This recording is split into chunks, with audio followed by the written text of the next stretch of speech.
Amen. Gloire à Dieu. Voilà, on va lire un texte dans une partie de la Bible où peut-être on n'a pas trop l'habitude d'aller, c'est dans le prophète Joël. Pour certains, ça va être un défi. En tout cas, si vous avez une Bible papier, le prophète Joël.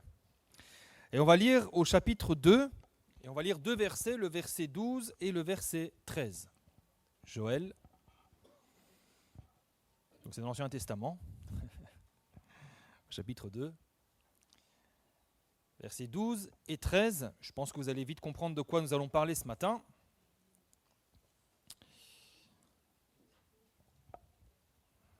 J'attends volontairement, on va lire ensemble. Voilà, prenez votre temps. Joël, chapitre 2. Voilà ce qui est écrit. Maintenant encore, dit l'Éternel, revenez à moi de tout votre cœur, avec des jeûnes, avec des pleurs et des lamentations. Déchirez vos cœurs et non vos vêtements, et revenez à l'Éternel, votre Dieu, car il est compatissant et miséricordieux, lent à la colère, et riche en bonté, et il se repent des maux qu'il envoie. Amen. Alors ce matin, nous allons parler du jeûne. Alors évidemment, nous allons parler du jeûne biblique. D'accord ? On n'est pas là pour parler du jeûne médical. Parce que si vous demandez, si vous faites un sondage dans la rue, vous dites à quelqu'un, vous demandez c'est quoi le jeûne ? On va vous répondre que c'est s'abstenir de nourriture. On va dire le jeûne, c'est sauter un repas. Et puis il y en a qui font même des jeûnes intermittents, ils sautent un repas chaque jour. Ça aussi, c'est le jeûne. Mais ce n'est pas ça qui nous intéresse ce matin. Ce dont nous allons parler ce matin, c'est le jeûne biblique, qui n'a pas pour but de purifier le corps et de nous faire du bien, mais plutôt de purifier notre âme et de nous rapprocher du Seigneur. Ce jeûne-là, ce jeûne biblique, quand nous le pratiquons conformément aux prescriptions divines, ça devient une arme puissante pour nous. C'est une arme. C'est comme ça qu'il faut voir le jeûne. Il faut le voir comme une arme puissante qui va permettre à Dieu d'agir dans nos vies. Ce jeûne-là, ça ouvre des portes. Parfois, nous sommes bloqués dans nos vies. Il y a des choses qui semblent ne pas fonctionner. Le jeûne permet d'ouvrir des portes. Il permet de débloquer certaines situations. Il permet de voir les miracles s'accomplir dans notre vie.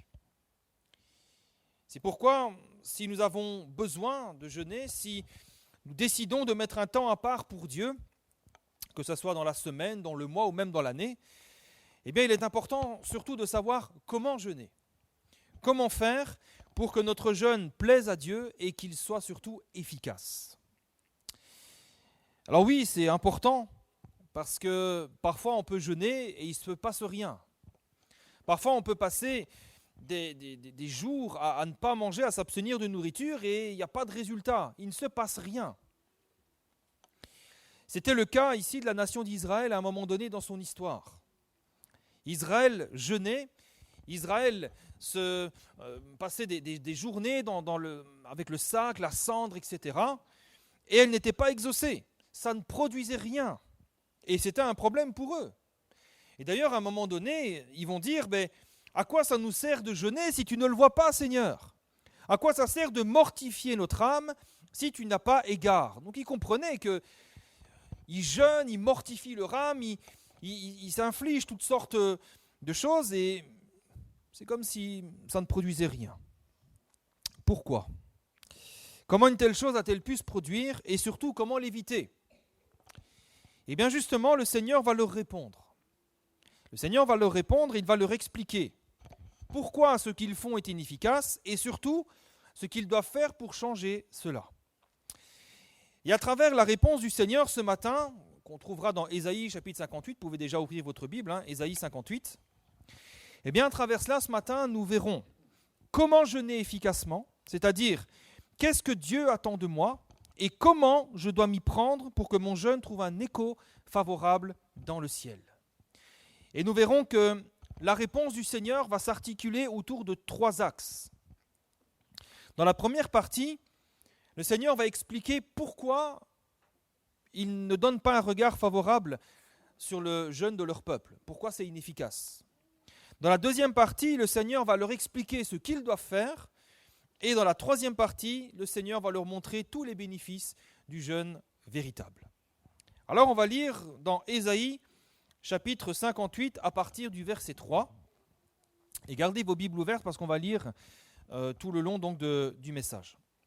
On va commencer par Ésaïe chapitre 58 au verset 3, où là le Seigneur va expliquer pourquoi il ne donne pas un regard favorable sur le jeûne de son peuple. Il va expliquer c'est quoi le problème. Et voilà ce que le Seigneur va déclarer. Il va dire: le jour de votre jeûne, vous vous livrez à vos penchants, vos mauvais penchants, et vous traitez durement tous vos mercenaires. Voici, vous jeûnez pour disputer et vous quereller, pour frapper méchamment du poing. Vous ne jeûnez pas comme le veut ce jour, pour que votre voix soit entendue d'en haut. Est-ce là le jeûne auquel je prends plaisir? Un jour où l'homme humilie son âme, courber la tête comme un jonc, et se coucher sur le sac et la cendre. Est-ce là ce que tu appelleras un jeûne, un jour agréable à l'Éternel? Ce que le Seigneur reproche ici à son peuple, c'est que leur jeûne était devenu une simple pratique religieuse. Ils avaient réduit le jeûne à un rite, ils l'avaient vidé de sa substance pour n'en garder que les apparences. C'était vide. Alors oui, peut-être que si vous alliez en Israël à l'époque, il y avait tous les signes extérieurs du jeûne authentique. Il y avait des pleurs, des lamentations, ils ne mangeaient pas, ils étaient avec un goni, là, c'est comme ça le sac, c'est une espèce de goni, ils se jetaient de la cendre sur eux. Ils avaient tous les signes extérieurs du jeûne, mais ils n'en comprenaient pas le sens. Ils avaient réduit le jeûne à un rassemblement dans lequel ils se couchaient sur la cendre, ils se revêtaient de sacs en toile et ils récitaient des prières. Et en même temps, ils continuaient dans leurs mauvais penchants. Ils se querellaient, ils se disputaient, ils étaient durs et méchants les uns envers les autres, etc. Autrement dit, donc, ils avaient réduit le jeûne à un rite. Et c'est ce que le Seigneur va leur reprocher. Pencher la tête comme un roseau, mettre un habit de deuil, se coucher dans la poussière. Est-ce que c'est ça que vous appelez un jeûne? Ils avaient réduit le jeûne à ça. Et le Seigneur leur dit, mais que le jeûne véritable, c'est pas ça. C'est pas accomplir un rite. Ça consiste à chercher Dieu de tout notre cœur. Le jeûne commence par là. Le véritable jeûne, c'est chercher Dieu de tout notre cœur. Et comment est-ce qu'on cherche le Seigneur? Tout simplement en faisant ce qui lui plaît et ce qui lui est agréable. Comment chercher le Seigneur? C'est en faisant ce qui lui plaît. Et c'est simple à comprendre. Comment faites-vous pour chercher votre conjoint? Quand vous voulez avoir un moment privilégié avec ou un moment de qualité, qu'est-ce que vous faites? Généralement, vous l'emmenez faire une activité qui lui plaît. Peut-être le resto, une balade, peu importe. C'est quelque chose qui plaît à la personne que nous cherchons. D'accord? Si votre femme n'aime pas le foot et que vous espérez avoir un moment de qualité en l'emmenant au match, au stade, ça n'a pas marché. Là, vous êtes sûr que ça n'a pas marché. De la même manière, quand nous cherchons le Seigneur, ce n'est pas à nous d'amener le Seigneur à faire ce qui nous plaît, c'est à nous de faire ce qui plaît à Dieu. Chercher le Seigneur consiste à faire ce qui lui plaît, ce qui lui est agréable, ce qui l'agrée. Et dans 1 Samuel 15, 22, on voit ce qui plaît par-dessus tout au Seigneur. Il est écrit: l'Éternel trouve-t-il du plaisir dans les holocaustes et les sacrifices, comme dans l'obéissance à la voix de l'Éternel. Voici, l'obéissance vaut mieux que les sacrifices, et l'observation de sa parole vaut mieux que la graisse des béliers. C'est un texte tellement profond. On pourrait prêcher des heures sur ce texte, tellement il est profond. Tous nos sacrifices, tout ce que faisaient les Hébreux, tous ces sacrifices-là ne servaient à rien si derrière ça, il n'y a pas un acte d'obéissance. Vous savez, quand vous emmenez votre femme dans le restaurant qu'elle préfère, ou que vous lui offrez des fleurs, ce qui lui plaît, là, vous lui démontrez que vous l'aimez et qu'elle a de l'importance à vos yeux. Pourquoi? Parce que vous prenez le temps de faire ce qui lui plaît.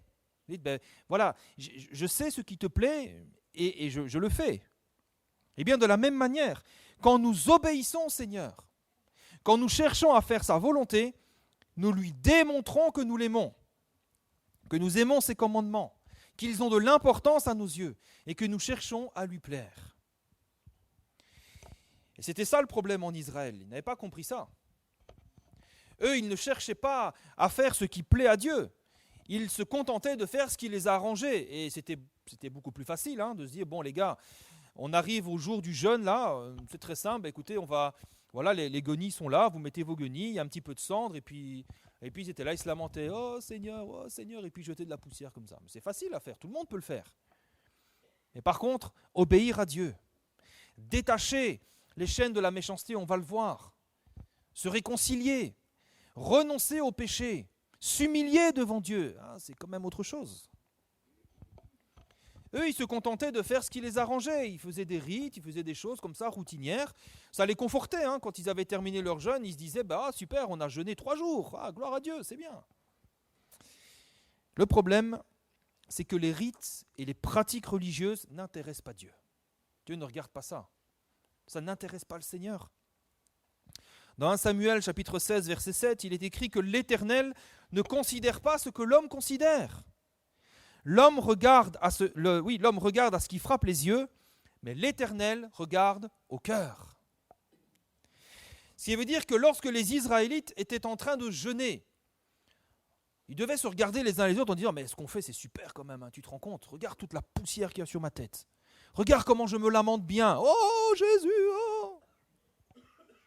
Mais le Seigneur ne prenait pas plaisir dans leur mortification. Ne prenait pas plaisir. Parce que ce n'est pas ça que Dieu regardait.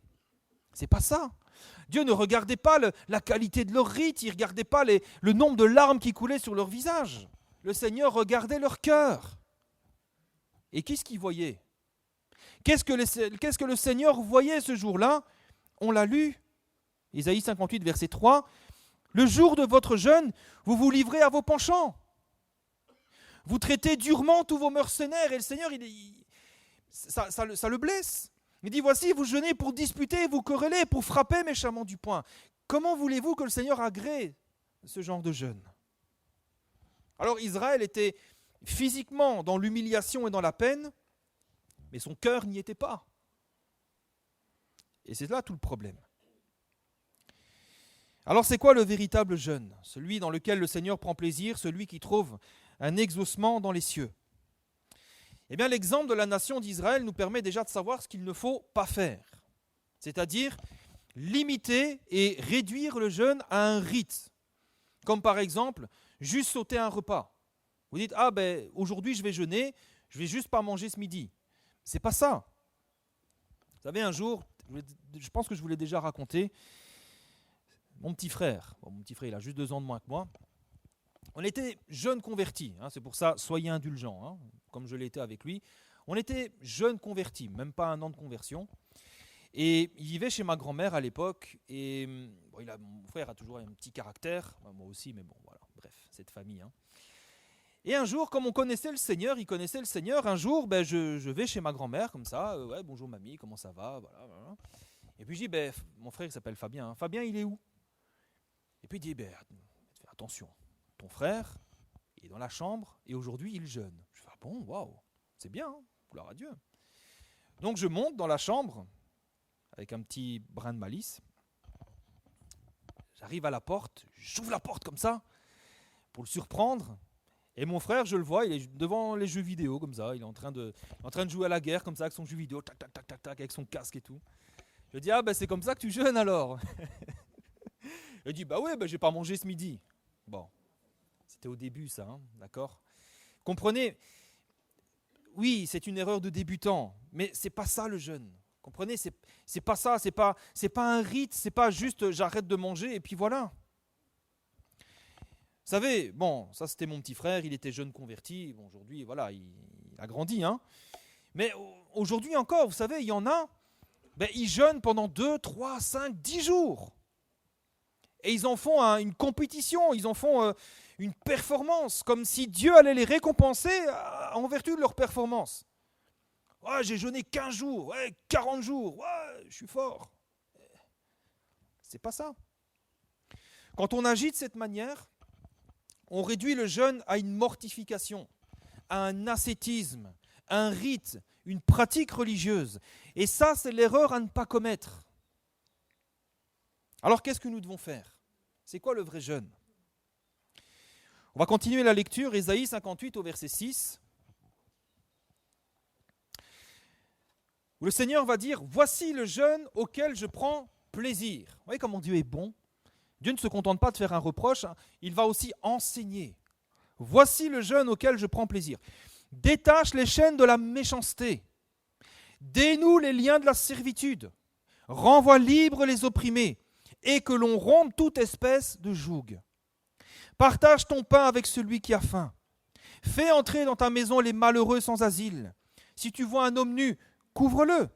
Et ne te détourne pas de ton semblable. Ça, c'est simplement obéir aux prescriptions de l'Éternel. Obéir à la loi de l'Éternel. Faire ce que Dieu demande de faire. Et ce que Dieu est en train de dire, c'est que le véritable jeûne consiste à revenir à lui de tout notre cœur. Seigneur, qu'est-ce que je ne fais pas dans ma vie, que tu m'as demandé que je ne fais pas? C'est mettre sa vie en ordre. C'est régler notre cœur et notre conduite selon la parole de Dieu, sur ce que Dieu demande. C'est nous recentrer entièrement sur la personne du Seigneur pour le chercher de tout notre cœur. C'est par là que commence le véritable jeûne. Le véritable jeûne consiste donc avant tout à humilier nos cœurs devant Dieu. À ne pas dire, ouais, je vais sauter un repas, ça suffira. Non, Seigneur, là j'ai besoin de jeûner, j'ai besoin de chercher ta face. Qu'est-ce que je dois faire? Et on s'humilie devant Dieu, on s'abaisse devant lui. Vous savez, ça ne sert à rien d'humilier notre corps si nous n'avons pas commencé d'abord par humilier notre cœur. Ça c'est important. Maintenant, s'humilier, ça ne veut pas dire se rabaisser, ça ne veut pas dire se diminuer. S'humilier, ça ne veut pas dire ouais, je suis un bon à rien, je suis nul, c'est pas ça. S'humilier devant Dieu, c'est reconnaître si nous sommes sur une mauvaise voie. C'est dire Seigneur, là je reconnais que je ne suis pas tout à fait juste avec toi, je ne suis pas tout à fait droit. C'est vrai Seigneur. Là, j'ai menti, là j'ai triché, là il y a quelque chose qui ne va pas. C'est reconnaître ces mauvaises voies et les abandonner. C'est s'en repentir. C'est par exemple détacher les chaînes de la méchanceté. Dire Seigneur, c'est vrai qu'il m'a fait du mal. Et c'est vrai que depuis, je lui en veux. Depuis, j'ai toujours des petites paroles, des petits pics là. Je lui fais des petits coups dans le dos. Seigneur, eh bien j'arrête. Premièrement, c'est s'humilier avec Dieu. Et deuxièmement, c'est reconnaître que nous n'avons besoin que de Dieu et de Dieu seul. C'est ça aussi. C'est de dire Seigneur, là, tu es tout ce dont j'ai besoin. C'est reconnaître. C'est réaliser à quel point nous sommes dépendants de lui, au point que rien d'autre n'a plus d'importance. Rien d'autre n'a plus d'importance que chercher sa face et attendre sa réponse. Après, le fait de sauter un repas, s'abstenir de manger pendant un jour ou deux, ce n'est que la partie visible de ce qui est en train de se passer dans notre cœur. En fait, si nous sautons des repas, c'est parce que le jeûne véritable réduit nos besoins naturels à des choses secondaires devant notre besoin du Seigneur. Je vais le répéter parce que c'est important. Si nous sautons des repas, c'est parce que le jeûne véritable réduit nos besoins naturels à des besoins secondaires devant notre besoin du Seigneur. On a tellement besoin de Dieu que manger, c'est secondaire. On voit donc que le véritable jeûne, c'est quelque chose qui se passe dans le cœur et c'est un retour vers Dieu. C'est retourner à Dieu pour le chercher, pour chercher sa face de tout notre cœur, de toute notre force, de toute notre âme. Et ça, voyez-vous, c'est quelque chose d'intime entre Dieu et moi. Et c'est pour ça que le véritable jeûne, il est d'abord secret. C'est quelque chose d'intime entre nous et Dieu. Maintenant, ça n'empêche pas que certains puissent le voir ou le savoir. Mais le but, ce n'est pas que ça se sache. Le but, ce n'est pas d'arriver dans la salle blême, avec une mauvaise haleine parce qu'on n'a pas mangé, et dire « Oh, regardez comme je jeûne, oh, ça fait 4 mois que je jeûne ». Ce n'est pas ça le but. Ce n'est pas ça. D'ailleurs, Jésus va nous l'enseigner. Matthieu chapitre 6, verset 16. « Lorsque vous jeûnez, ne prenez pas un air triste comme les hypocrites, qui se rendent le visage tout défait pour montrer aux hommes qu'ils jeûnent. » Jésus va dire, je vous le dis en vérité, ils reçoivent leur récompense. Mais quand tu jeûnes véritablement, quand tu humilies ton cœur devant Dieu, parfume ta tête, lave ton visage, afin de ne pas montrer aux hommes que tu jeûnes, mais à ton Père qui est là dans le lieu secret. Et ton Père qui va dans le secret te le rendra. Amen. La Bible nous dit que celui qui s'humilie et qui jeûne pour être vu des autres, celui, vous savez, qui publie sur Internet, voilà, je jeûne 10, 15 jours. Eh bien, celui qui jeûne de cette manière-là, il aura une récompense, mais elle ne viendra pas de Dieu. Les hommes peut-être vont saluer son acte. Ils vont dire « Waouh, quel homme spirituel, quel homme de Dieu !» Mais c'est tout ce qu'ils auront, parce qu'ils n'obtiendront rien de Dieu. Par contre, celui qui s'humilie dans son cœur, devant Dieu, dans le secret, le Seigneur lui promet qu'il recevra sa récompense. Alléluia, ton jeûne sera exaucé de la part du Seigneur. Dieu te le rendra. Le jeûne donc, premièrement, c'est sanctifier un temps à part. C'est ça le jeûne. Je sanctifie un temps pour me placer devant Dieu, pour humilier mon cœur et chercher sa face de tout mon cœur, de toute mon âme et de toutes mes forces. Après, très honnêtement, Dieu n'accorde pas vraiment d'importance si on saute 1 ou 2 repas, si on boit de l'eau ou non, si on mange un fruit ou pas. Tout ce qui importe pour Dieu, c'est la disposition de notre cœur. C'est ça qui compte. Maintenant, le jeûne, c'est aussi un temps que nous consacrons, on l'a vu, mais on va le revoir ici, un temps que nous consacrons à purifier nos cœurs de tout obstacle, à une communion profonde avec Dieu. Et s'il y a bien un obstacle, quelque chose qui crée une barrière, qui crée une frontière entre Dieu et nous, eh bien c'est le péché. Le péché qui se manifeste, qui se traduit par toutes sortes de méchanceté, d'animosité, de jalousie, de convoitise, de colère, etc. Et c'est d'ailleurs justement ce que le Seigneur va leur enseigner. Il va leur dire, voici le jour de votre jeûne, on l'a lu, vous vous livrez à vos penchants, vous traitez durement vos mercenaires, etc., etc. S'il y a bien une chose qui va empêcher Dieu d'agir dans notre vie, c'est le péché. C'est pourquoi on ne peut pas venir à Dieu, on ne peut pas s'humilier devant lui sans premièrement nous repentir de nos péchés et de nos fautes. Le jeûne a pour but donc de nous débarrasser de tout ce qui constitue un obstacle entre Dieu et nous. On se débarrasse de tout ça.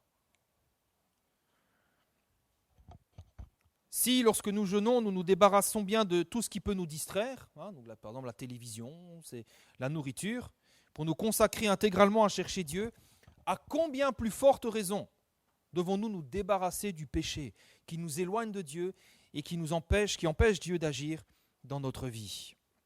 Vous savez, ce n'est pas parce que vous mangez un biscuit pendant votre jeûne que Dieu ne vous exaucera pas. C'est pas ça. Parfois on se dit, oh là là, j'ai mangé un biscuit, mon Dieu, j'ai cassé mon jeûne. Non, c'est pas ça. D'autant plus si vous avez des problèmes de santé, si vous avez par exemple du diabète ou autre, il faut manger, d'accord ? Il faut manger. Par contre, si je cherche la face du Seigneur, mais que je garde un péché dans mon cœur, si je ne m'en repens pas, si je ne décide pas de l'abandonner, eh bien là, Dieu n'agira pas. C'est pour ça donc que Dieu va dire à Israël de détacher les chaînes, de dénouer les liens, de rompre les jougs. C'est important, frères et sœurs. Quand nous jeûnons, je crois que cette question du péché doit être centrale. Elle doit être, voilà, Seigneur, est-ce que ma vie est pure? Est-ce que ma vie est en ordre devant toi? Et d'ailleurs, souvent, il y a des jeunes dans la Bible qui sont là pour demander pardon à Dieu pour ses péchés. Le premier jeûne volontaire de la Bible, c'est David qui l'a fait lorsqu'il a commis ce crime avec Bathsheba, quand il a tué Uri, qu'il a eu un enfant avec Bathsheba. Le Seigneur ne pouvait pas tolérer ça, il a condamné l'enfant de leur union à mort et David a jeûné pendant 7 jours pour demander pardon à Dieu. Ce que Dieu demande avant tout lorsque nous jeûnons, eh bien, c'est que nous renoncions au mal pour nous attacher au bien. Après maintenant, de manière pratique, comment est-ce qu'on jeûne ? Eh bien, chacun jeûne un peu comme il veut ou comme il peut. Certains s'abstiennent de tout, d'autres s'autorisent des boissons comme de l'eau, des infusions, du café. D'autres s'autorisent encore quelques fruits ou autres. Certains se privent du repas de midi mais mangent quand même quelque chose le soir. On appelle ça un jeûne partiel. D'autres s'abstiennent totalement de nourriture toute la journée. Peu importe. Je ne pense pas que ce soit ça le plus important lorsque nous jeûnons. Le plus important, c'est de nous débarrasser de toute distraction pour nous permettre de chercher le Seigneur de tout notre cœur. Alors il y a une question qu'on peut se poser, c'est est-ce que je peux jeûner quand je travaille ? C'est une bonne question aussi ça, est-ce que je peux jeûner quand je travaille ? Eh bien la réponse est oui. La réponse est oui, pourquoi ? Parce que Dieu n'est pas contre le travail. Dieu n'est pas contre que nous travaillions. Et travailler, ce n'est pas un péché. Et je pense même que jeûner lorsque nous travaillons, ça peut nous rendre plus efficaces. Parce qu'au lieu peut-être de perdre du temps à bavarder avec les collègues, on resterait assidu à notre travail. Moi, c'est mon expérience.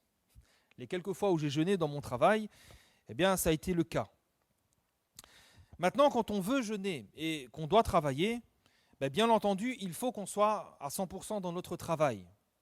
D'accord ? Ce que je veux dire, c'est qu'il ne faut pas lire sa Bible et prier au lieu de travailler.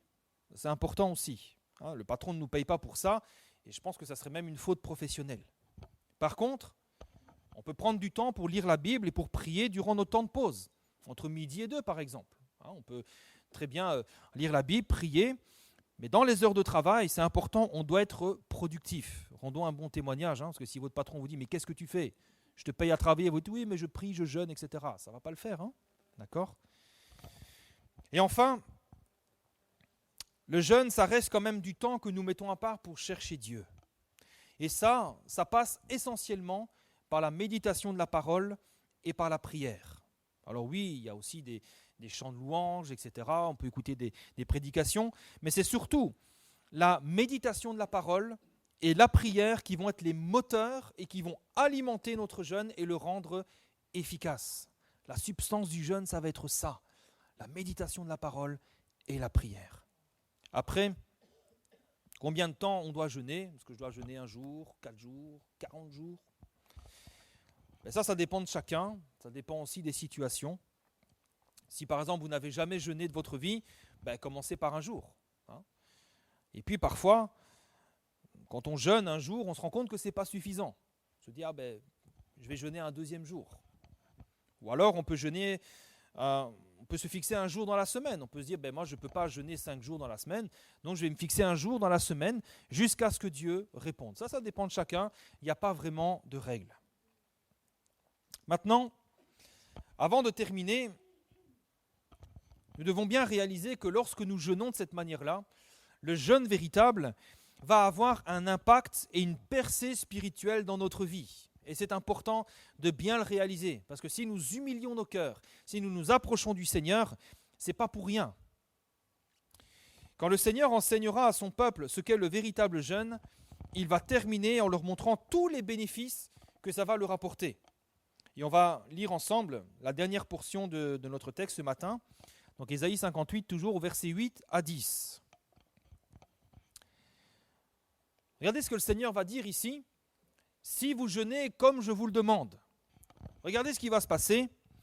Alors ta lumière poindra comme l'aurore. Ta guérison germera promptement. Ta justice marchera devant toi. Et la gloire de l'Éternel t'accompagnera. Alors tu appelleras et l'Éternel répondra. Tu crieras et il dira, me voici. Si tu éloignes du milieu de toi le joug, les gestes menaçants, les discours injurieux, si tu donnes ta propre subsistance à celui qui a faim, si tu rassasies l'âme indigente, ta lumière se lèvera sous l'obscurité et tes ténèbres seront comme le midi. Vous voyez, il y a quand même des conditions. Le Seigneur rappelle les conditions. Tu es dans une impasse ou dans une situation épouvantable, ou alors tu as besoin que le Seigneur se révèle d'une manière particulière, eh bien c'est peut-être qu'il faut que tu passes par un temps de jeûne et de prière. Alors, pas nécessairement besoin de jeûner 1 semaine, commence peut-être par 1 jour. Vous savez, dans ma vie, ça fait à peu près 20 ans que j'ai donné mon cœur au Seigneur, et j'ai eu des moments très marquants, des moments qui m'ont vraiment impacté.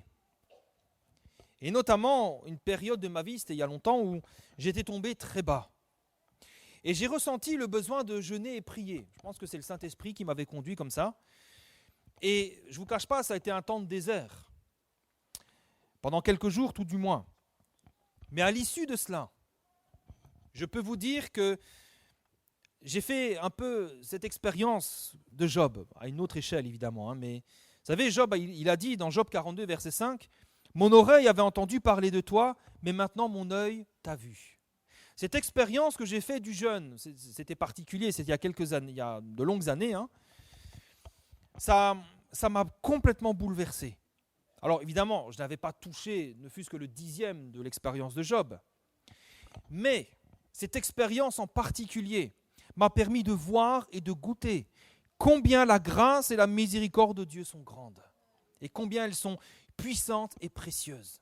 On parle, vous savez, du pardon de Dieu, on parle de l'amour de Dieu, mais quand vous vivez ces choses, quand vous vivez le pardon de Dieu, quand vous vivez la purification de vos péchés de la part du Seigneur, quelle chose extraordinaire.